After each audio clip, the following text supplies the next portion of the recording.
Marshall Peak, Kabanata 4861. Or Star 16. Ang maikling Heaven Opening Realm Master na nanguna sa daan ay hindi gaanong nagsalita habang nakatuon siya sa pagmamaneho ng barko. Nahaharap sa pagtatangka ni Yuan Tongguang na kaibiganin siya, tumugon lamang siya sa paraang walang kabuluhan. Tumingin si Yang Kai sa paligid habang nakatayo sa deck. 2 beses na siyang nakapunta sa Black Territory. Kahit na hindi niya sabihin na pamilyar siya sa lugar na ito, hindi niya ito mahahanap na kakaiba. Di nagtagal, nalaman niyang maraming nabasag na Spirit Province sa walang laman sa kanyang kanang bahagi. Ang hindi mabilang na mga nabasag na Spirit Province ay baog at nagkalat sa kaguluhan. Nang mapansin ang kanyang titig, lumapit si Yuan Tongguang at nagtanong. Brother Yang, gusto mo bang malaman kung ano ang nangyari sa mga nawasak na Spirit Province? Si Yang Kai ay may sagot sa kanyang puso, ngunit maaari lamang siyang tumahimik at magtanong. Alam mo kung ano ang nangyari, Brother Yuan? May makahulugang ngiti sa mukha ni Yuan Tongguang habang tumugon siya. Nabalitaan ko ito noong binisita ko ang lugar na ito dati. Sinasabi na ang Master ng Voidland at Great Emperor ng Star Boundary, si Yang Kai, ay napakalakas. Noong binisita niya ang Black Territory noon, gumamit siya ng Divine Ability para ilipat ang Ore Stars mula sa Inner Region patungo sa Periphery para mas madali para sa mga nasasakupan ni Warden Luan na kumuha ng resources mula sa kanila. Ang mga nabasag na Spirit Province na nakikita mo ngayon ay ang mga labi na naiwan pagkatapos naganap na makuha ang Ore Stars. Nang marinig iyon, nagulat si Luo Tinghi kay Yang Kai. Bagamat wala pa siyang nakikitang Ore Stars sa ngayon, itinuring niya na ang mga ito ay Universe Worlds na may masaganang materyales. Mangangailangan ito ng hindi kapani-paniwalang divine abilities ilipat ang isang buong world universe mula sa isang lugar patungo sa isa pa.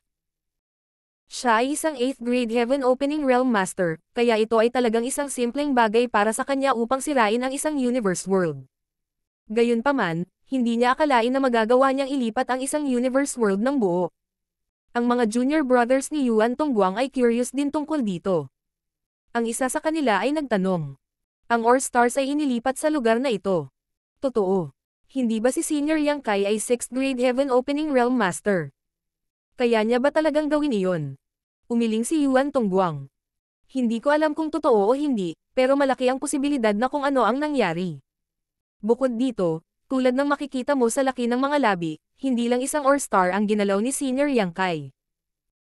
Sinasabing tumagal siya ng ilang oras upang ilipat ang daan-daang Ore Stars mula sa Inner Region patungo sa lugar na ito. Daan-daang bituin ng ore. Lahat sila ay natulala dahil hindi nila ito maisip. Sa paghusga mula sa sukat ng mga labi, makikita nila kung gaano kalaki ang orihinal na mga Ore Stars. May makakagawa ba talaga ng ganoong gawa? Tao ba si Yang Kai? Sabi ng isa pang junior brother. Sa palagay ko ay matagal nang nangyari iyon. Wala nang natitirang materyales sa Ore Stars na ito. Maaaring tumagal ng maraming oras upang ganap na makuha ang lahat ng mga materyales doon. Tumanggo si Yuan Tongguang. Oo, sinasabing naganap ang insidente 300 taon na ang nakakaraan. Habang nagsasalita siya, sinulyapan niya ang maikling Heaven Opening Realm Master, na parang sinusubukan niyang makakuha ng kumpirmasyon mula sa kanya. Sa kasamaang palad, ang maikling Heaven Opening Realm Master ay hindi nilayon na tumugon sa kanila. Hindi tiyak kung wala siyang pakialam kay Yuan Tongguang at sa iba pa, o sadyang hindi nagsasalita sa pangkalahatan. Lalong nagdududa si Yang Kai habang sumusulong sila. Si Luan Baifeng ay mayroon ng napakaraming mga subordinate sa simula, at dati niyang nakuha ang halos 100 katao mula sa Heavenly Sword Union. 300 taon na ang lumipas, kaya dapat ay lubusan nilang nakuha ang 30 o higit pang Ore Stars na inilipat ni Yang Kai sa lugar na ito, kaya naman ang kawalan ay puno ng mga labi ngayon. Gayunpaman, ang nagdududa sa kanya ay hindi niya maramdaman ang kakaibang lakas na di umano'y napupuno ng Black Territory. Personal niyang naranasan ito sa mga nakaraang pagbisita niya. Habang papalapit siya sa Black Territory, mas kapansin-pansin ang kakaibang lakas. Dahil sa kakaibang lakas, ramdam niya ang pamana ng kanyang miniature universe na umaalis sa kanyang katawan. Sa makatuwid, kahit na sinakop ni Luan Baifeng ang Black Territory, nasagana sa mga materyales, sa loob ng maraming taon, wala siyang paraan para minahan ang karamihan sa mga ito. Gayunpaman, hindi matukoy ni Yang Kai ang presensya ng kakaibang lakas sa pagkakataong ito. Nagdulot ito ng pagkalito sa kanya, at ang maraming nakakagulat na pagbabago sa Black Territory ay nakaramdam siya ng pagkabalisa. Makalipas ang kalahating araw, nakarating sila sa isang lugar na siguradong lampas sa periphery ng Black Territory. Noon, walang madaling makarating sa lugar na ito. Bago dumating ang sinuman, ang pamana ng kanilang miniature universe ay ganap na mapapawi sa ilalim ng impluwensya ng kakaibang lakas. Gayunpaman, kahit na ang 3rd grade at 4th grade Heaven Opening Realm Masters tulad ni Yuan Tongguang at ang kanyang grupo, na mula sa Whitefang Province, ay madaling makarating sa lugar na ito ngayon. Pagkatapos ay dumaong ang barko sa isang malaking ore star. Matapos silang ipadala sa lugar na ito, ang maikling Heaven Opening Realm Master ay nagsabi. Ito ang ore star 16. Dapat gawin ninyong lahat ang lahat para kunin ang mga materyales dito. Kung mayroong anumang bagay na mahalaga, maaari kang bumalik ng mag-isa para ibigay ito. Maraming salamat, Master. Habang nagsasalita si Yuan Tongguang, humakbang siya at naglagay ng space ring sa mga kamay ng isa pang lalaki. Kinuha ito ng maikling Heaven Opening Realm Master at tumango bago niya inikat ang barko at bumalik. Sa wakas ay nakarating na sila sa kanilang destinasyon makalipas ang ilang oras, kaya si Yuan Tongguang at ang iba pang Heaven Opening Realm Masters mula sa Whitefang Province ay mukhang nasa sabik habang lumilingon sila sa paligid. Nagtanong ang isa sa kanila. Ano ang dapat nating gawin ngayon, brother? Si Yuan Tongguang lang ang may karanasan dito, at siya ang pinakamakapangyarihan sa kanila, kaya inaasahan na siya ang pinuno sa grupong ito. Nakangiting sumagot si Yuan Tongguang. Walang dapat tandaan. Dapat ay akin ka lang sa gusto mo. Ang mga materyales dito ay nakatago sa Blackstones. Bago natin basagin ang Blackstones, hindi natin alam kung may mga materyales sa mga ito o ang orders of the materials. Kaya, ang aming misyon ay upang mahanap ang mga Blackstones. Kahit nasirain natin ang buong ore star, walang pakialam ang mga mula sa Black Prison. Nang marinig ang kanyang paliwanag, lahat sila ay tumango.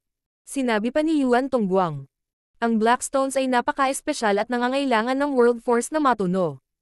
Maaari nating hatiin ang gawain. Ang isang grupo ay maaaring magmina ng Blackstones habang ang isa naman ay sisirain ang mga ito, na humalili upang mapawi ang ating sarili. Habang nagsasalita siya, lumingon siya kay Yang Kai, ano sa palagay mo, Brother Yang? May tame-time na ekspresyon sa mukha ni Yang Kai habang nakatingin siya sa kaibuturan ng kawalan, na parabang nakakakita siya ng napakalayo na lugar. Pero nang tawagin siya, sumagot siya. Ikaw na ang mag-ayos, Brother Yuan. Dahil nagkaroon ng kasunduan, Yuan Tongguang ang kanyang ulo. Magsasalita pa sana siya, isang napakalaking figure ang biglang bumaba mula sa langit at dumapo sa isang lugar na hindi kalayuan sa kanila. Ang mabigat na figure ay bumagsak sa matibay na lupa at naging sanhi ng pagtaas ng ulap ng alikabok. Si Yuan Tongguang at ang iba ay nabigla habang nakatingin sila sa direksyong iyon at sumigaw. Sino ang pumunta doon? Nang tumira ang alikabok, isang napakalaking figure ang nahayag sa harap ng kanilang mga mata. Malaki ang tiyan ng figure, at puno ng kulugo ang balat nito. May berdeng aura, na tila may lason, na umiikot sa katawan nito. Ito ay isang napakalaking blue-eyed toad na kasing taas ng 3 palapag na gusali. Bukod dito, ang aura nito ay nagmumungkahi na ang lakas nito ay nasa tuktok ng 5th grade, posibleng umabot pa sa 6th grade Heaven Opening Realm. Agad na namutla si Yuan Tongguang at ang iba pa. Hindi nila inaasahan na makakatagpo sila ng isang makamandag na star beast sa isang ore star sa inner region ng Black Territory. Habang nag-iinit ang baba ng blue-eyed toad, isang gurgling na tunog ang narinig mula sa lalamunan nito. Sa sandaling iyon, isang hindi nasisiyahang boses ang narinig na nagsasabing. Ang mga brats na iyon mula sa Black Territory ay nakatanggap ng mga benepisyo ni Uncle Yu, ngunit nagpadala pa rin sila ng ilang tao upang pumunta at mangagaw ng mga materyales mula sa akin. Sila ay isang grupo ng mga taong walang utang na loob. Gayunpaman, dahil nakarating na kayo sa lugar na ito, lahat kayo ay magtatrabaho para sa akin ngayon. Kailangan mong bigyan ako ng 30% ng mga materyales na iyong nakuha, kung hindi, hindi kita bibitawan. Nanlaki ang mga mata ni Tao Lingwan sa hindi makapaniwalang sinabi niya kay Ku Huashang.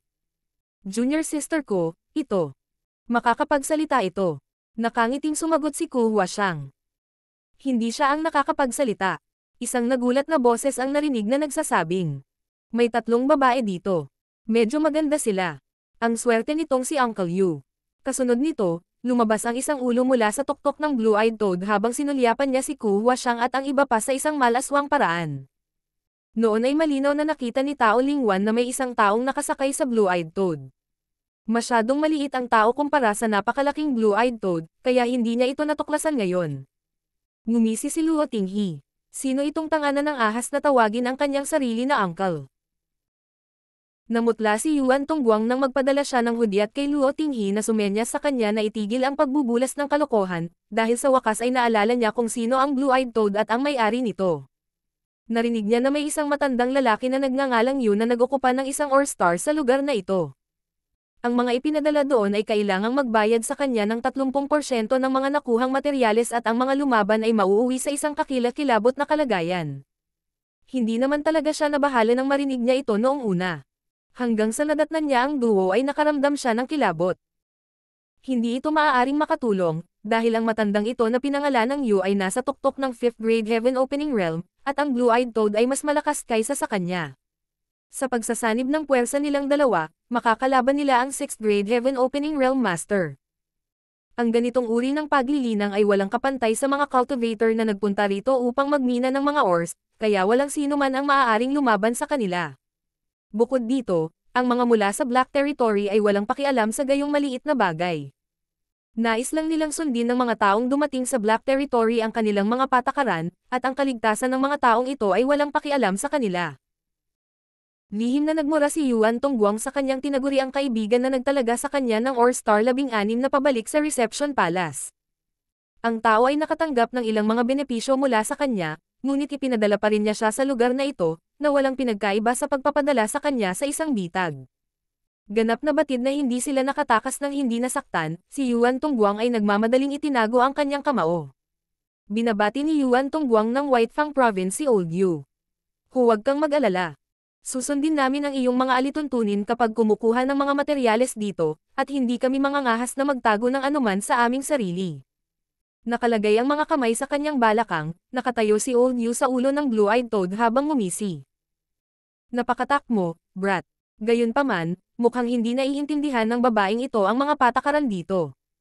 Kung ganoon, tuturuan ko siya ng leksyon para matuto siyang huwag magsalita ng kalokohan at mag-imbite ng gulo. Nang matapos ang kanyang mga salita, tinapakan niya ang kanyang paa sa palaka. Tila may sinag ng liwanag na tumama sa mga mata ng lahat. Bago pa malaman ni Yuan Tongguang at ng iba pa kung ano ang nangyayari, nakarinig sila ng isang malakas na sampal. Sa sumunod na sandali, bumuhos sa kanila ang isang unos habang ang mga buhangin at mga bato ay tinatangay sa hangin. Si Yuan Tongguang at ang iba ay natigilan at nagmamadaling naglabas ng kanilang lakas upang protektahan ang kanilang sarili.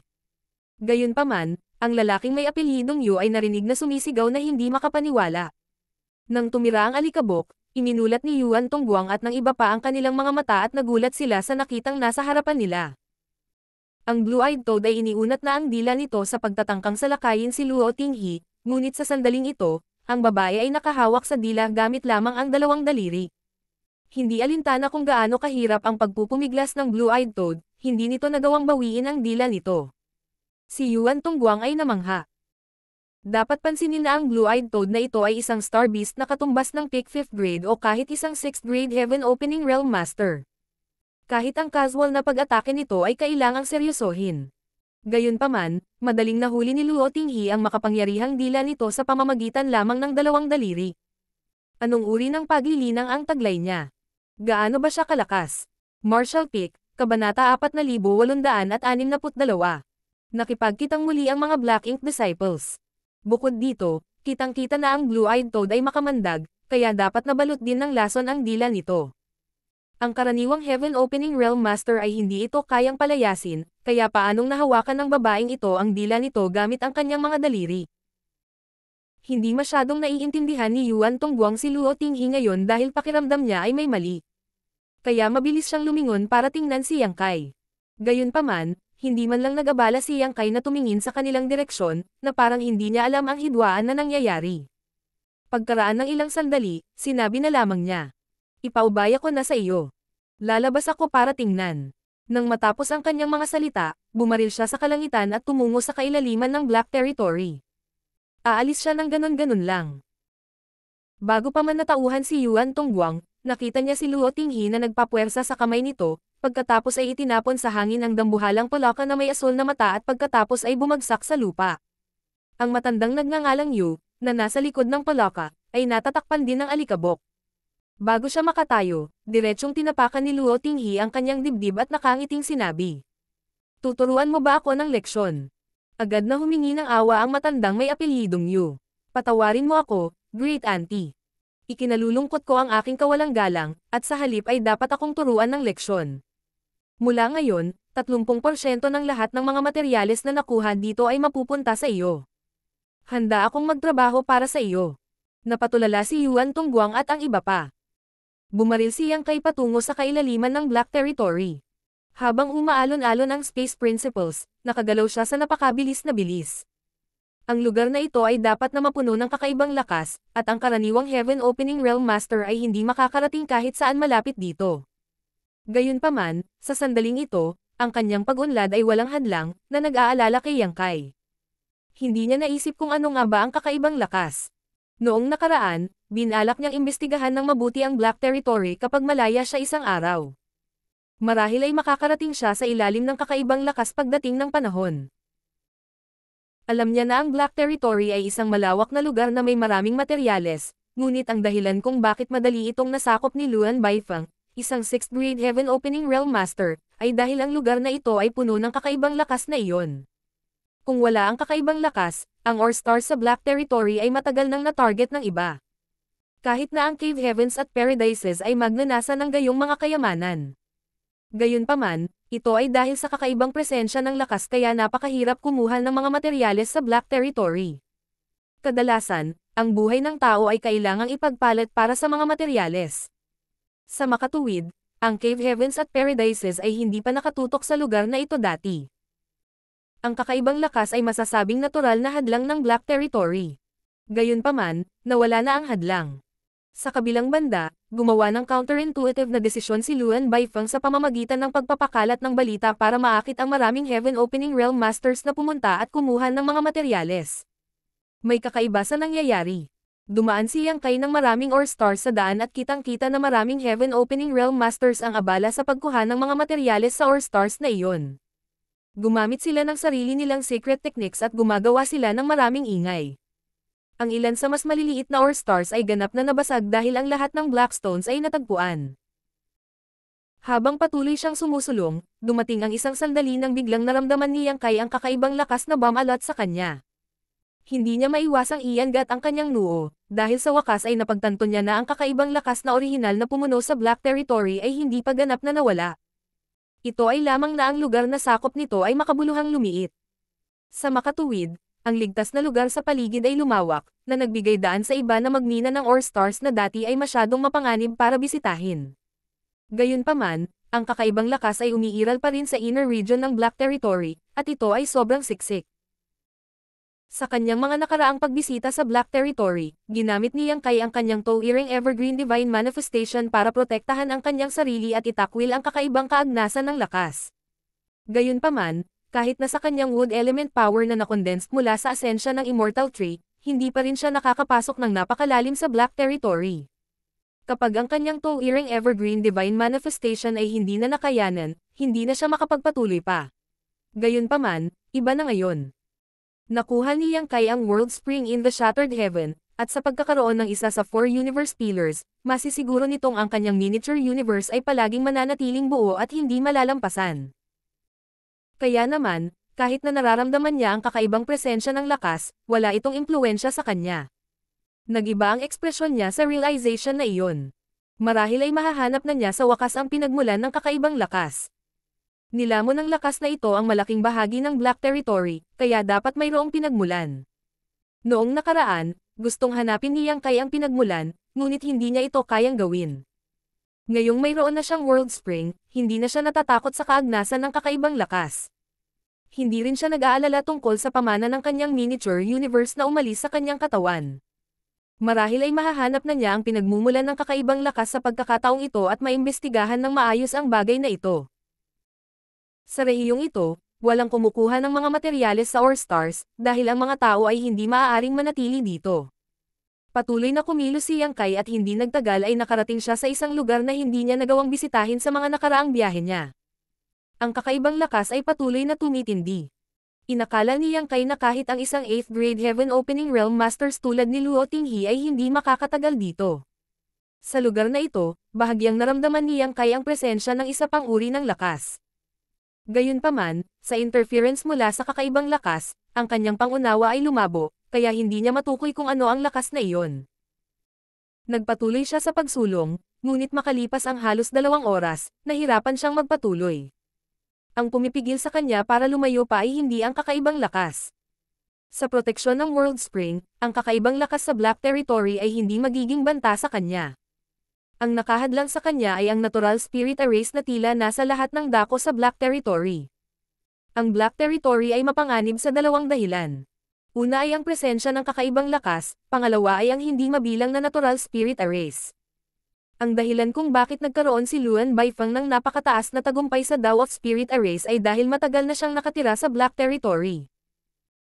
Wala siyang Hanord Master, kaya tinuruan niya ang kanyang sarili ng Dao of Spirit Arrays at kalaunan ay naging eksperto sa larangang ito. Ang lahat ng natural spirit arrays sa Black Territory ay kanyang mga master. Si Yang Kai ay isang ganap na baguhan sa Dao of Spirit Arrays, at ang dahilan kung bakit siya umabot hanggang dito ay dahil nagagawa niyang makita ang lahat ng mga ilusyon sa tulong ng kanyang Demon Eye of Annihilation. Nakuha niya ang Demon Eye of Annihilation mula sa Great Demon God, ngunit ito ay talagang isang secret technique mula sa Myriad Demons Cave Heaven. Ang Demon Eye of Annihilation at Black Purgatory Eye ay napaka-abstruse eye techniques. Walang paraan si Yang Kai para linangin ang mga ito dahil nagkataon lang na nakuha niya itong eye secret techniques. Bagamat medyo makapangyarihan na ang mga ito, hindi na niya mapapabuti pa ang mga ito. Maliban na lang kung nakuha niya ang tamang paraan upang linangin ang mga diskarteng iyon mula sa Myriad Demons Heaven balang araw, hinding-hindi niya magagawang palakasin ang mga ito. Sa sandaling ito, nakikita ni Yang Kai na ito ay isang lupain ng tiyak na kamatayan sa harap niya sa pamamagitan ng Demon Eye of Annihilation. Kung talagang sinaktan niya ito, tiyak na mamamatay siya. Matapos bawiin ang Demon Eye of Annihilation, lahat ng nakita niya ay naging normal. Gayunpaman, alam ni Yang Kai na sa ilalim ng matahimik na harapan ng kawalan ay nagtago ng matinding hangarin na pumatay. Maaari lamang siyang lumihis, ngunit hindi nagtagal ay nakatagpo siya ng katulad na sitwasyon. Naulit ang parehong bagay pagkaraan ng ilang sandali. Ang isang malaking lugar sa kanyang harapan ay tila natatakpan ng mga spirit arrays, na humahadlang sa sinuman na makapasok. Ang lugar na napapalibutan ng spirit arrays ay malamang na ang sentro ng Black Territory. Naramdaman ni Yang Kai na ang pinagmulan ng kakaibang lakas ay nasa loob lamang ng lugar na ito. Kung maaari siyang pumasok at tingnan, marami siyang maiisip. Gayunpaman, nahaharap sa hadlang mula sa maraming array, maaari lamang niyang isuko ang ideya. Nang akmang babalik na siya ay biglang may naramdaman siyang papalapit. Ang pagtuklas na ito ay nagpagulat sa kanya. Ang mga dahilan kung bakit siya nakarating sa lugar na ito ay dahil mayroon siyang World Spring para protektahan ang kanyang miniature universe at ang Demon Eye of Annihilation para gabayan siya sa iba't ibang spirit arrays. Paano nakarating ang iba sa lugar na ito? Bukod dito, nararamdaman niya na mayroong higit sa isang tao. Mabilis na manipulahin ni Yang Kai ang space principles at hinayaan ang kanyang figure na sumanib sa void. Ilang sandali pa, may mga sinag ng liwanag ang bumungad sa kanyang paningin. Hindi nagtagal, ang mga ilaw na ito ay nakarating sa isang lugar malapit sa Yang Kai at ipinakita ang kanilang mga sarili. Tahimik silang pinagmamasdan ni Yang Kai at napagtanto na hindi niya sila kilala. Higit pa rito, ang mga taong ito ay hindi makapangyarihan dahil karamihan sa kanila ay nasa 2nd grade at 3rd grade Heaven Opening Realm. Ang pinakamakapangyarihan ay nasa 4th grade Heaven Opening Realm lamang. Iminungkahi ng kanilang mga damit na hindi sila mula sa parehong sect. Mayroong 7 sa kanila sa kabuuan. Ang masa ng natural spirit array sa harap nila ay parang isang hindi nakikitang hadlang na hamarang sa kanilang dinadaanan. Tahimik silang nakatayo sa harap ng arrays, tahimik na nakatingin sa harapan, na gumagawa ng nakakatakot na kapaligiran. Namangha si Yang Kai dahil ang kakaibang lakas ay sobrang siksik sa lugar na ito. Kahit na ang isang 8th grade Heaven Opening Realm Master na tulad ni Luo Ting ay hindi niya magagawang magtiyaga ng mahabang panahon, kaya kumusta pa rin itong 2nd grade, 3rd grade, at 4th grade Heaven Opening Realm Masters. Kumbaga, hindi sila makakalapit sa lugar na ito. Bago pa man sila dumating, ang pamana ng kanilang miniature universe ay naubos na sana. Naisip ni Yang Kai na marahil ay mali ang pagkakaintindi niya dahil nagkaroon siya ng proteksyon ng World Spring, ngunit noong nagsisimula pa lang siyang magduda sa kanyang sarili, may nakita siyang mas nakakagulat. Ang mga taong ito, na kanina patahimik, ay biglang kinilig nang bigla silang nilamon ng madilim na aura. Nang makita ang madilim na aura na ito, nakaramdam si Yang Kai ng pagkasuklam at pagkamuhi sa kanya. Black Ink Strength. Halos hindi niya mapigilan ang sigaw ng sorpresa sa paghahayag na ito. Bagamat hindi siya madalas makipag-ugnayan sa mga Black Ink Disciple, hinding-hindi niya makakalimutan ang mga nakatagpo niya sa kanila. Alam na alam niya ang katakot-takot ng Black Ink Strength. Sa kanyang paglalakbay sa Langya Paradise dati, natagpuan niya ang ilan sa mga nakatagong Black Ink Disciples at nakita pa niya ang presensya ng isang tunay na miyembro ng Black Ink Clan. Pagkatapos niyang lisanin ang Langya Paradise, ang Cave Heavens at Paradises ay nagsuri sa kanilang mga sarili at naghanap ng higit pang Black Ink Disciples, pagkatapos ay nagsimulang maghanap para sa Black Ink Clansman. Gayunpaman, mahigit 100 taon na ang lumipas, ngunit wala silang nakitang anumang bakas. Lahat sila ay naghinala na ang Black Ink Disciples at Clansman ay nagtago sa Shattered Heaven, ngunit wala silang nakita sa kabila ng malawakang paghahanap. Ang katotohanan na walang pag-unlad sa bagay na ito ay nag-aalala sa mga pinuno ng Cave Heavens at Paradises. Pagkatapos ng lahat, ang Black Ink Strength ay masyadong kakaiba. Kung hindi nila mahanap ang Black Ink Clansman at mapatay sila, isang malaking bilang ng Black Ink Disciples ang magsisimulang lumitaw sa 3,000 worlds kalaunan at ang sitwasyon ay unti-unting mawawalan ng kontrol. Hindi inaasahan ni Yang Kai na makakatagpo siya ng mga Black Ink Disciples sa Black Territory, at napakarami sa kanila noon. Hindi tulad ng mga Black Ink Disciples sa Langya Paradise na pawang mga Heaven Opening Realm Masters na may maliwanag na hinaharap, ang 2nd grade, 3rd grade at 4th grade Heaven Opening Realm Masters na ito ay dapat na walang halaga. Kaya naman, halatang hindi sila na-transform sa Black Ink Disciples sa pamamagitan ng pagsalakay ng Black Ink Insects. Para sa Black Ink Clan, ang Black Ink Insects ay mahalagang mga bagay na kailangang gamitin ng matipid. Sayang kung gagamitin ang Black Ink Insects sa Heaven Opening Realm Masters na ito. Ang malamang na paliwanag ay na sila ay napinsala ng Black Ink Strength ng direkta. Kung ikukumpara sa paggamit ng Black Ink Insect, mas mahirap na gawing Black Ink Disciple ang isang tao sa pamamagitan ng Black Ink Strength, ngunit hindi iyon nangangahulugan na imposible ito. Ang hindi gaanong makapangyarihang mga cultivator ay hindi nalabanan ang Black Ink Strength, at sa gayon ay maaaring masira kapag may sapat na oras at pagsisikap. Martial Peak, Kabanata 4863. Ang lakas ng loob mo. Kahit na ang mas makapangyarihang Heaven Opening Realm Masters ay aksidenteng nasira ng Black Ink Strength, nagkaroon sila ng pagkakataong lutisin ang krisis. Para sa high-grade Heaven Opening Realm Masters, maaari nilang putulin ang teritoryo sa kanilang miniature universe na na-invade, at sila ay magiging malaya. Gayunpaman, ang pamana ng kanilang miniature universe ay magdurusa ng malaking kawalan kung gagawin nila ito. Sa makatuwid, matapos magpakamatay si Shizing mula sa Langya Paradise dati, ang Black Ink Strength na naiwan niya sa High Heaven Territory ay nagbigay ng sakit sa ulo sa high-grade Heaven Opening Realm Masters. Sa huli, si Yang Kai ang nakalutas sa problema sa pamamagitan ng pag-iimbak ng Black Ink Strength sa loob ng kanyang miniature universe. Sa tulong ng Black Ink Strength sa kanyang miniature universe, nagawang lokohin ni Yang Kai si Yuan Do sa Langya Paradise. Sa kasamaang palad, ang Black Ink Strength na kanyang pinigilan at tinatakan ay winasak ni Big Brother Wang at Big Sister Lan sa Chaotic Dead Territory. Mahigit 100 taon nang hinahanap ng Cave Heavens and Paradises ang Black Ink Clansman at Disciples sa Shattered Heaven, ngunit hindi ito nagtagumpay. Sa kasalukuyan, nakita ni Yang Kai ang 7 Black Ink Disciples sa Black Territory, kaya naman siya ay namangha. Habang ang mga Heaven Opening Realm Masters na ito ay nilalamon ng madilim na aura, ang puti ng kanilang mga mata ay naging itim, na naging dahilan upang magmukha silang mas nakakatakot. Sa sumunod na sandali, sumugod sila ng walang pag-aalinlangan. Pagkatapos nilang sumulong ng ilang daang metro, ang natural spirit arrays na nakatago sa void ay na-activate. Si Yang Kai, na nagtago sa void, ay agad na nabigla sa isang pakiramdam ng krisis habang ang lahat ng kanyang balat ay nanikip.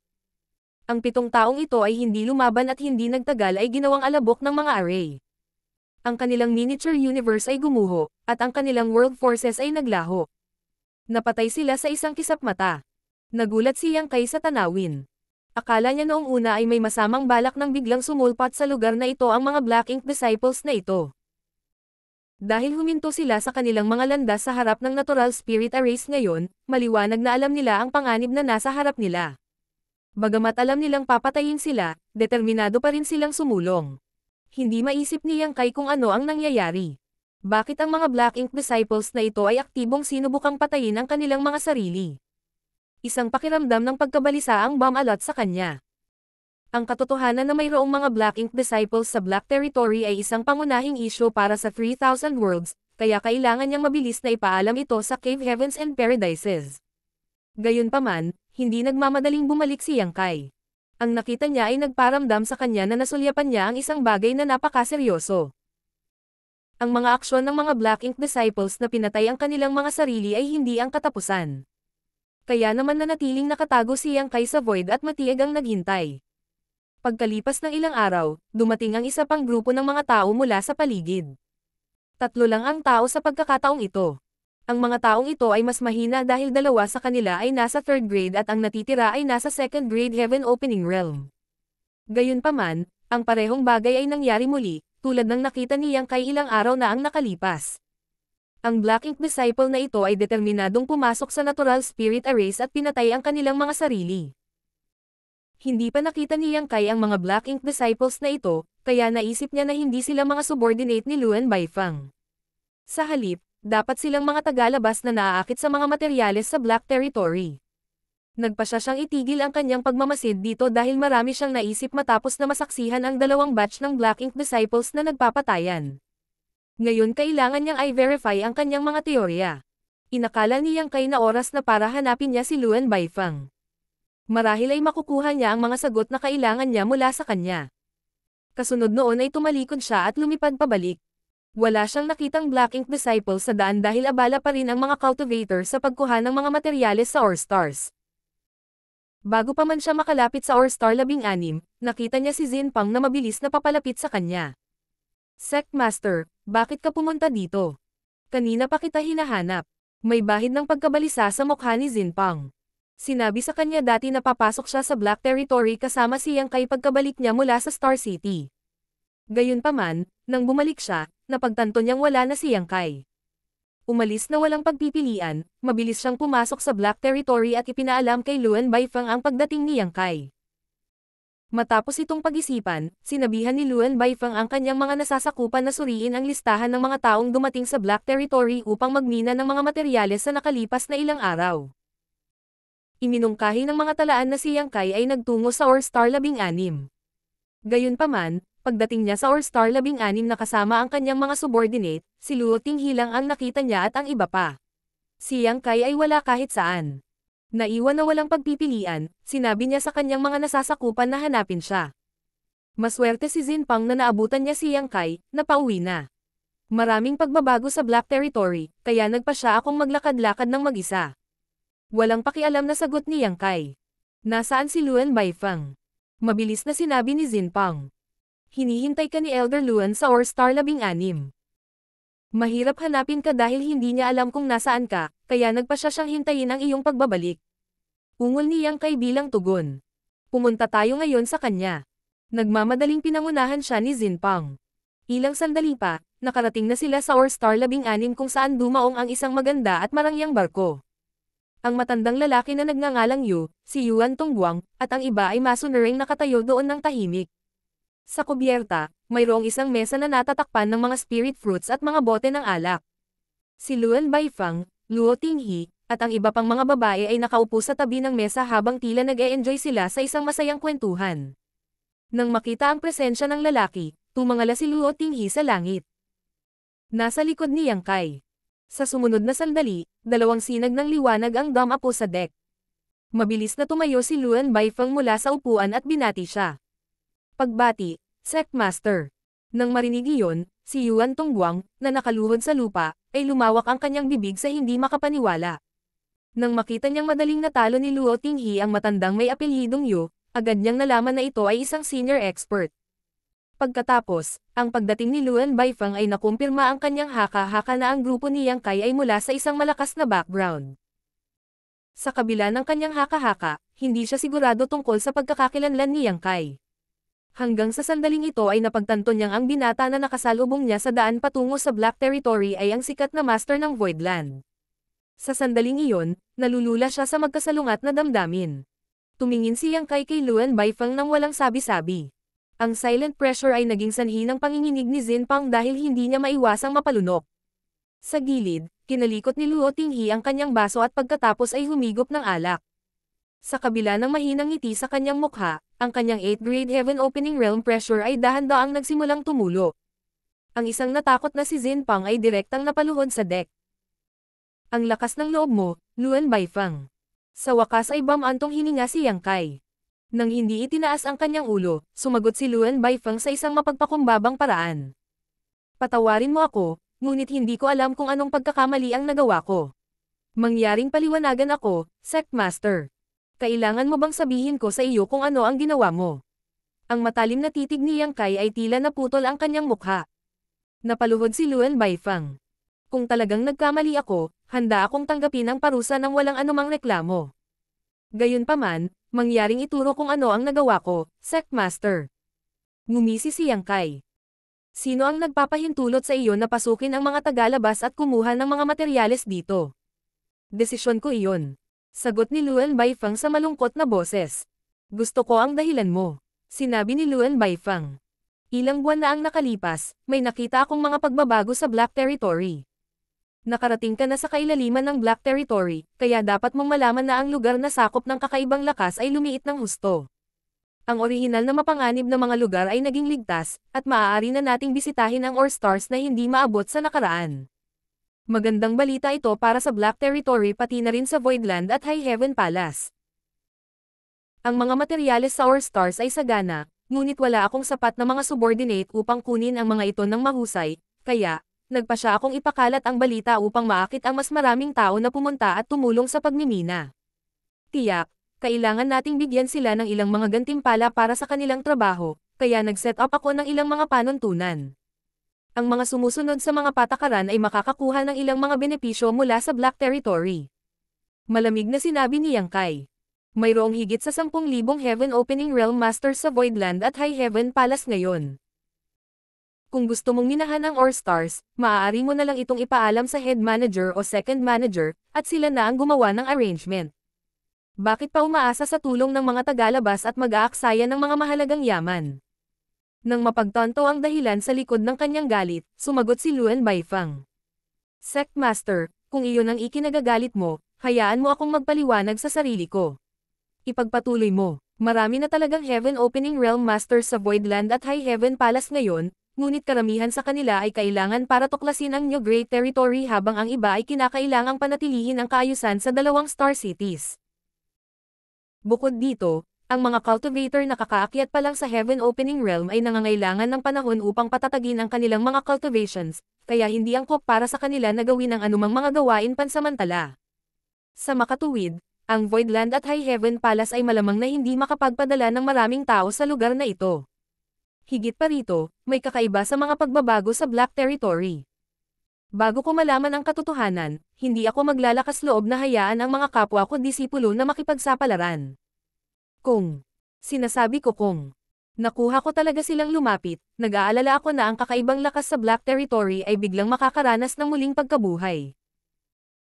Kung nangyari iyon, maraming tao mula sa Voidland at High Heaven Palace ang mamamatay, at hindi ko kakayanin ang responsibilidad para sa gayong trahedya.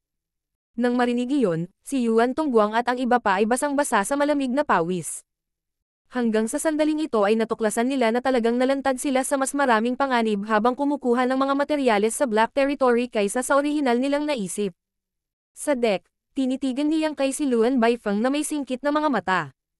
Sinasabi mo ba na ang lahat ng ito ay may mabuting intensyon? Si Luan Baifeng ay time-time na sumagot. Sect Master, mula nang ako ay naging subordinate mo, palagi kitang isinasaalang-alang at ang sect sa tuwing kikilos ako. Hinding-hindi ako mangangahas na ipagkanulo ka. Natahimik si Yang Kai habang si Luan Baifeng ay nanatiling nakaluhod sa isang tuhod. Medyo grabe ang kapaligiran ng mga sandaling iyon. Inilibot ng nag-aalalang tao Lingwan ang kanyang tingin sa paligid dahil ito ang unang pagkakataon na nakita niya si Yang Kai na mukhang malungkot. Lubhang nag-aalala siya na anumang oras ay magsisimula itong makipag-away. Nang mapansin ang pagkabalisa ng kanyang mahiyain na kapatid, tinapik ni Ku Huaxiang ang kanyang kamay para pakalmayan siya. Pagkatapos ng mahabang katahimikan, itinaas ni Yang Kai ang kanyang kamay at nilamon si Luan Baifeng sa kanyang kapangyarihan. Bumangon ka. Sa tulong ng kapangyarihan, tumayo si Luan Baifeng. Oo, sumimangot si Yang Kai. Kung ano man ang mangyari sa susunod, kailangan mong ipaalam muna sa head manager at second manager bago kumilos. Kung ipapaliwanag mo sa kanila ang iyong mungkahi, naniniwala akong susuportahan nila ang iyong ideya. Gayunpaman, kailangan mong linawin sa mga tagalabas ang mga panganib na nauugnay sa pagkuha ng mga materyales sa Black Territory. Hindi angkop na akitin lamang sila ng mga benepisyo nang hindi sinasabi sa kanila ang potensyal na panganib. Masunuring ibinaba ni Luan Baifeng ang kanyang ulo. Ikinalulungkot ko na hindi ko iyon isinasaalang-alang. Ako na ang mag-aayos pagkatapos nito. Sa panahong iyon, maaari na silang magdesisyon kung gusto nilang umalis o manatili. Tumanggo si Yang Kai. Para sa ikabubuti iyon. Mula pa noong unang panahon, ang mga tao ay palaging handang makipagsapalaran upang maghanap ng kayamanan. Hanggat nilinaw mo sa kanila ang mga panganib na nakatago sa Black Territory, anuman ang mangyari pagkatapos ay magiging responsibilidad nila. Muling tumanggo si Luan Baifeng. Sa gilid, nakangiting sinabi ni Luo Tinghi. Sinabi ko sa iyo na matatakot ka lang niyang kay sa halip na parusahan ka, ngunit hindi ka naniwala sa akin. Ngumiti si Luan Baifeng. Maraming salamat, Senyor. Maupo ka at sabihin sa akin kung kailan nagsimulang maganap ang mga pagbabago sa Black Territory. Matapos makaupo si Luan Baifeng, nagsimula siya. Hindi ako sigurado kung kailan talaga nagsimula ang mga pagbabago sa Black Territory, ngunit hindi ito nangyari ng sabay-sabay. Gayunpaman, pagkatapos ng ilang pagsisiyasat, iniisip ko na nagsimulang maganap ang mga pagbabago pagkatapos mong umalis sa Black Territory dati, ngunit hindi namin alam ito hanggang kamakailan lamang. Marshall Peak, Kabanata 4864. Kawili-wiling bagay. Sa kanyang nakaraang pagbisita sa Black Territory, personal na pinino ni Yang Kai ang isang hindi kapani-paniwalang artifact na tinatawag na Void Yin Yang Mirrors. Gamit ang hallowed treasure na ito, nagawa niyang ilipat ang mga 30 plus or stars mula sa inner region patungo sa periphery para madaling makuha ng mga nasasakupan ni Luan Baifeng ang mga materyales sa loob ng mga ito. 300 taon na ang lumipas mula noong panahong iyon. Nagsimulang maganap ang mga pagbabago sa Black Territory pagkaalis niya. Tulad ng sinabi ni Luan Baifeng, hindi nila alam ang mga pagbabagong nangyayari sa Black Territory dahil ang mga cultivator dito ay nakatutok sa pagmimina ng ore stars na inilipat sa periphery. Kinailangan sila ng humigit kumulang 100 upang ganap na mamina ang mga 30 o higit pang ore stars. Pagkatapos ay nagtungo si Luan Baifeng sa Star Boundary upang hanapin si Yang Kai dahil gusto niyang bumisita itong muli sa Black Territory at gamitin ang Void Yin Yang Mirrors para maglabas ng mas maraming ore stars. Sa kasamaang palad, si Yang Kai ay tinutugis ng Bright Sun Divine Monarch sa Shattered Heaven noong panahong iyon. Pagkatapos, dumating siya sa lupang ninuno, at wala nang anumang balita tungkol sa kanya mula noon. Dahil wala kahit saan si Yang Kai, walang ibang gagawin ang mga nasasakupan ni Luan Baifeng. Hindi siya mabait na tao, kaya inutusan niya ang kanyang mga nasasakupan na pumunta pa sa Black Territory para simulan ang pagmimina ng ore stars. Hindi niya hahayaang manatiling walang ginagawa ang mga ito. Bagamat hindi nasisiyahan ang mga alipin at mga bihag, maaari lamang nilang sundin ang kanyang utos. Hanggang sa nagsimula silang makipagsapalaran sa inner region bago nalaman ni Luan Baifeng ang mga pagbabago sa Black Territory. Ang orihinal na mapanganib na mga lugar ay naging ligtas, at ang lugar na una ay nilamon ng kakaibang lakas ay hindi na napigilan. Noong sila ay nananatili doon, ang pamana ng kanilang miniature universe ay hindi umaalis sa kanilang katawan. Ang pagtuklas na ito ay nagpagulat kay Luan Baifeng habang ang mga alipin at bihag ng mineral ay tuwang-tuwa. Kung tutusin, walang gustong magtrabaho sa isang mapanganib na lugar. Mabuting balita sa kanila na naging ligtas ang Black Territory. Sa una, ang ligtas na lugar sa Black Territory ay hindi gaanong kalakihan, ngunit ito ay lalong lumawak sa paglipas ng panahon. Higit pang mga ore star ang malaya mula sa kakaibang impluwensya ng lakas, at wala akong sapat na tao para kunin ang mga materyales, kaya nakaisip ako ng solusyon. Nagpakalat ka ng balita at naakit ang mga tagalabas na pumunta sa pamamagitan ng pangako na bibigyan sila ng ilang mga benepisyo. Tumanggo si Luan Baifeng. Oo. Kahit na makararanas tayo ng ilang pagkalugi, hindi mahalaga na magbayad ng maliit na presyo hanggat maaari nating kontrolin ang mahahalagang materyales. At least yun ang naisip ko. Kung sa tingin mo ito ay isang masamang ideya, itataboy ko silang lahat ngayon. Umiling si Yang Kai. Dahil ang balita ay kumalat na, ang iba ay magkakaroon ng masamang impresyon sa atin kung babalikan natin ang ating salita ngayon. Isa pa, may punto ka. Hanggat maaari nating panatilihin ang mahahalagang materyales, ayos lang na magbayad ng maliit na presyo. Ang mga panuntunang itinakda mo ay sapat na. Ibinaba ni Luan Baifeng ang kanyang ulo. Maraming salamat, Sect Master. Maaari mong ipagpatuloy ang paghawak sa mga gawain sa Black Territory. Gayunpaman, kung makatagpo ka muli ng ganito, hindi ka dapat gumawa ng anumang padalos-dalos na desisyon. Kung hindi mo ako mahanap, maaari kang sumangguni sa Head Manager at Second Manager. Oo, magalang na sagot ni Luan Baifang. Pagkatapos, ibinuka niya ang kanyang mga labi na para bang may gustong sabihin. Sinulyapan siya ni Yang Kai. Magsalita ka, sinabi ni Luan Baifang. Sect Master, isang kawili-wiling bagay ang natagpuan sa isa sa mga Ore Stars noong nakaraan. Ano ito? Tanong ni Yang Kai na nakakunot ang noo. Tumingin si Luan Baifang sa paligid at nag-aalangan na sumagot. Ang bagay na ito ay medyo kakaiba, kaya hindi ito maipapakita sa lahat. Hindi ako sigurado kung paano ito ilalarawan, ngunit malalaman mo kung ano ito sa unang tingin. Sumama ka sa akin. Matapos itong pag-isipan, sinabi ni Yang Kai. Mabuti. Sa daan na ito, pakiusap. Iniabot ni Luan Baifang ang kanyang kamay. Tumayo si Yang Kai mula sa upuan at sinundan siya sa cabin. Hindi nagtagal, pumasok sila sa isang silid, pagkatapos ay nagsagawa si Luan Baifang ng iba't ibang mga handsil at pinaandar ang harang sa silid upang hadlangan ang sinuman na makapasok. Ang kanyang mga kilos ay nakapagpa-curious kay Yang Kai habang iniisip niya kung ano ang nahanap nila. Naging maingat si Luan Baifang kaya't hiniling pa niya sa kanya na pumasok sa isang pribadong silid para lamang tingnan. Nang napukaw ang kanyang pagkamausisa, biglang naglabas si Luan Baifang ng isang kahon na gawa sa kahoy mula sa kanyang space ring at iniabot ito sa kanya gamit ang dalawang kamay. Sect Master, ito ang bagay. Tinitigan ni Yang Kai ang kahoy na kahon at pinaikit ang kanyang mga mata. Iyon ay dahil nakita niyang pamilyar ang kahoy na kahon. Ilang daang taon na ang nakalilipas, may isang taong nakakuha ng isang katulad na kahoy na kahon at ipinakita ito sa kanya bilang isang divine treasure. Sa huli, ito ay naging isang plot. Makalipas ang lahat ng mga taon, ang parehong bagay ay nangyari muli sa harap ng kanyang mga mata. Hindi mapigilan ni Yang Kai na malungkot. Kahit na mayroong maraming Heaven Opening Realm Masters sa Voidland at High Heaven Palace, kakaunti lamang ang bilang ng 6th grade Masters. Sa kabila ng katotohanang napasuko niya si Luan Baifang gamit ang loyalty list, malaki ang naitulong nito sa kanya, hindi pa banggitin na napakatalino niya sa Tao of Spirit Arrays. Sa katunayan, lubos siyang pinahahalagahan ni Yang Kai at nagpasya siyang tulungan siyang umakyat sa 7th grade Heaven Opening Realm pagdating ng oras. Ngayon, tila hindi na iyon kakailanganin.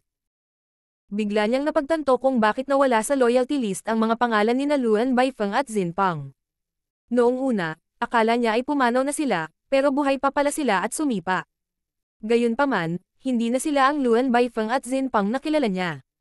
Sila ay naging ganap na magkakaibang mga tao, kaya hindi na sila tapat kay Yang Kai. Sa halip, naging tapat sila sa iba. Iyon ang dahilan kung bakit nawala ang kanilang mga pangalan sa loyalty list. Matapos kunin ang kahon na gawa sa kahoy, hindi agad ito binuksan ni Yang Kai. Sa halip, sinabi niya, Elder Luan, ilang taon na tayong hindi nagkikita, at tila masyado kang magalang sa akin ngayon. Nakayuko ang ulo, sumagot si Luan Baifang. Naging mas makapangyarihan ka ngayon, at hindi ako mangangahas na maging walang pakundangan sa harap mo. Tumanggo si Yang Kai. Alam mo ba kung ano ang nasa loob ng wooden box na ito? Sumagot si Luan Baifang. Ito ay isang napakakawili-wiling bagay, ngunit hindi ko alam kung paano haharapin ito. Kailangan mong magdesisyon, Sect Master. Mabuti. Sabi ni Yang Kai, pagkatapos ay binuksan ang kahon na gawa sa kahoy habang pinagmamasdan siya ng kinakabahang si Luan Baifang. Sa sumunod na sandali, isang itim na liwanag ang lumabas sa kahoy na kahon at dumating mismo sa mukha ni Yang Kai sa bilis ng kidlat. Kasabay nito, umatras ng ilang hakbang si Luan Baifang upang palakihin ang kanyang agwat kay Yang Kai, pagkatapos ay nagsagawa ng iba't ibang mga handsil habang ang isang grand array ay ganap na nakatatak sa silid na ito. Dalubhasa siya sa Tao of Spirit Arrays, at personal niyang na-set up ang Spirit Arrays sa kwartong ito at sa balkong ito. Sa lugar na ito, maaari niyang pansamantalang gamitin ang kapangyarihan ng isang 7th grade Heaven Opening Realm Master. Tila malapit nang iwasan ni Yang Kai ang itim na liwanag, ngunit sa ilalim ng impluwensya ng Spirit Array, natigilan siya sandali. Ang sandaling ito ng pagkaantala ay nagbigay daan sa itim na liwanag na tumagos sa kanyang katawan. Habang siya ay nagsimulang manginig, isang tuwang-tuwa na si Luan Baifang ay tumingin sa kanya na may malabong ngiti sa kanyang mukha. Isang stream ng black chi ang dumaloy mula sa katawan ni Yang Kai at nilamon siya. Kinagat niya ang kanyang mga ngipin at umungal habang unti-unting nagdilim ang kanyang mga mata. Sa sandaling iyon, binawi ni Luan Baifeng ang kanyang mga labi at nagsimulang bumulong sa kanya sa isang kaakit-akit na paraan. Sundin ng Black Ink Clan, Sect Master. Kapag ang ating master ay umakyat sa kanyang trono, sama-sama tayong mamamahala sa mundo. Hindi nagtagal ay tumigil sa paglalaban si Yang Kai habang lumakapal ang Black Chi sa paligid niya. Ilang sandali pa, ang Black Chi ay nagkontrata at inihayag ang mukha ni Yang Kai. Gayunpaman, ang kanyang mga mata ay naging ganap na itim. Isang tuwang-tuwa na si Luan Baifeng ang idiniin ang isang kamay sa kanyang dibdib at tumango kay Yang Kai. Black Ink Eternal. Sa isang tame-time na ekspresyon, binati siya ni Yang Kai. Black Ink Eternal. Dahil kasama na sila ngayon, tumigil si Luan Baifeng sa pagiging magalang. Umupo siya sa upuan at kumuha ng tasa ng tsaa dahil gusto niyang bigyan ng oras si Yang Kai para masanay sa kanyang bagong realidad. Nakatayo sa parehong lugar, sinuri ni Yang Kai ang kanyang miniature universe. Mayroong ilang Black Ink Strength na napigilan sa isang partikular na lugar sa kanyang miniature universe. Ang Black Ink Strength ay mas mayaman pa kaysa sa nakolekta niya mula kay Shizing dati, ngunit hindi ito nakakagulat dahil ito ay nabuo mula sa isang patay na Black Ink insect, kaya ito ay napakadalisay. Bagamat pinigilan na ito ngayon sa miniature universe ni Yang Kai, nanginginig pa rin ito na parang sinusubukang sumipa ng bagyo. Ang itim na liwanag mula sa kahoy na kahon ay isang Black Ink insect. May dala pang Black Ink insect si Yang Kai ngayon, kaya agad niyang nalaman kung ano ang nasa loob ng kahon kapag nakita niya ito. Pagkatapos noon, nagpanggap lamang siya sa harap ni Luan Baifeng. Hindi madaling lokohin siya, dahil ang Black Ink Strength sa loob ng kanyang miniature universe ay nawasak na ni Big Brother Wang at Big Sister Lan sa Chaotic Dead Territory. Hindi na niya nagawang magpanggap na Black Ink Disciple gamit ang Black Ink Strength. Buti na lang at binigyan siya ng pagkakataon ng Black Ink Insect na tumagos sa kanyang katawan. Bagamat ang isang Black Ink Insect ay nagbabanta, ito ay mahina. Kahit sinong Heaven Opening Realm Cultivator ay madaling mapatay ito kung sila ay handa. Ngayon lang, direktang pinatay ni Yang Kai ang Black Ink Insect, at pagkatapos nitong sumabog, isang purong Black Ink Strength ang lumabas mula rito. Gumamit siya dati ng katulad na paraan para lokohin ang maraming Black Ink Disciples sa Langya Paradise, kaya hindi mahirap gawin iyon kay Luan Baifeng. Ginawa ng Cave Heavens and Paradises ang kanilang makakaya para pigilan ang pagkalat ng anumang balita tungkol sa Black Ink Clan. Maging ang pagpapakamatay ni Shizing o ng maraming Black Ink Disciples sa Langya Paradise, tanging ang Inner Elders at Ancestors of the Cave Heavens and Paradises lang ang nakaalam sa pangyayari.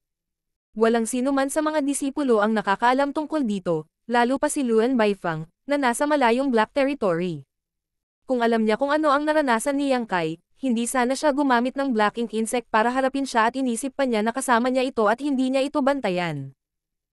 Hindi niya akalain na may World Spring din si Yang Kai sa kanyang miniature universe. Daan-daang taon na silang hindi nagkita, kaya nang makuha ni Yang Kai ang World Spring, sinusubaybayan pa rin ni Luan Baifeng ang kanyang mga nasasakupan upang kumuha ng mga materyales sa Black Prison. Hanggang sa araw na ito ay nagkita silang muli, at wala siyang paraan para malaman ang kasalukuyang sitwasyon ni Yang Kai. Sa proteksyon ng World Spring, ang kanyang miniature universe ay hindi tinatablan ng mga impluwensya sa labas. Kahit ang Black Ink Insects ay hindi siya kayang saktan kahit kaunti. Parehong Black Ink Disciples na sina Luan Baifeng at Zinpang. Marahil maraming Heaven Opening Realm Masters, na nagmimina ng ores sa Black Territory, ay napinsala din ng Black Ink Strength. Nagkaroon na ng ganitong haka-haka si Yang Kai nang makita niya ang dalawang grupo ng Black Ink Disciples na nagpapatayan sa gitna ng Black Territory. Ngayon, napatunayan na ang kanyang mga haka-haka. Sa tagwan lang ng Black Ink Clansman magkakaroon ng napakaraming Black Ink Disciples. Inakala ng mga pinuno ng Cave Heavens and Paradises na ang tunay na Black Ink Clansman ay nagtatago sa isang lugar sa Shattered Heaven, ngunit walang sino man ang maaaring umasa na sila ay talagang nagtatago sa Black Territory sa halip. Noon napagtanto ni Yang Kai kung ano ang iba pang uri ng lakas bukod sa kakaibang lakas nang dumating siya sa kailaliman ng Black Territory. Ito ay ang kapangyarihan ng Black Ink Clansman, ngunit ito ay natatakpan ng kakaibang lakas ng pagpapatuyo, kaya naman hindi niya ito malinaw na maramdaman.